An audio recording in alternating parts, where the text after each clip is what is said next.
Hey there everyone, Kevin here from Sands Roofing and Siding out here in Orland Park, Illinois today to show you some installation errors, what to look out for. And unfortunately, for this homeowner, they hired a contractor. There was a storm that came through this area, so they went with someone that knocked on their door, and this guy's out of business now or already changed his name, so they can't come back to this contractor after only a few years to have this fixed. So let me show you what happened here on this one in particular.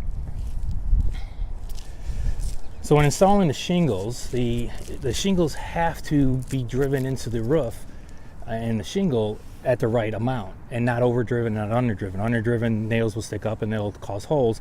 Overdriven, and this will happen. So what happens with this, and it's going to be kind of hard for you to see here, but so we have the nails here, and these nails are overdriven, okay? And what happens with that, now this has already been blown off because of the wind. What happens though is when they're overdriven and they're driven through it, they'll start vibrating the roof, okay? And then the wind will get underneath there and they'll just start peeling back roofing. So a really good example of that is this section up here. This whole section is going next. So it only has to start with a little bit, and then it just starts vibrating, and the wind will just eventually start lifting it off.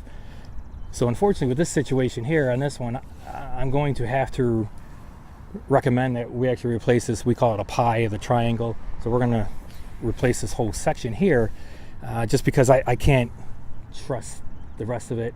I can't just replace this area here that's blown off, because they'll be calling us back for this. So I'd rather do a 100% repair, and they could feel comfortable at night and not have to worry about any more blow-offs.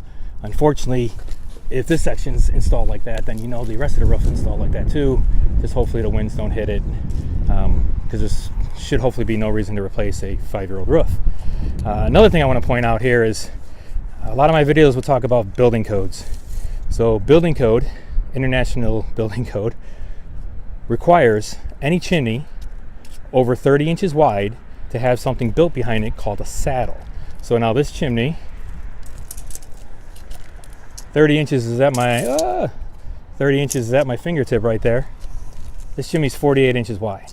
So what a saddle or cricket system is, it's another ridge and valley here. So a ridge would be built here, and then a valley would go down. So then snow and ice and water can sit back there and eventually rot out the shingles and rot out the flashing system there. So like I said, like I always say, just please do your homework.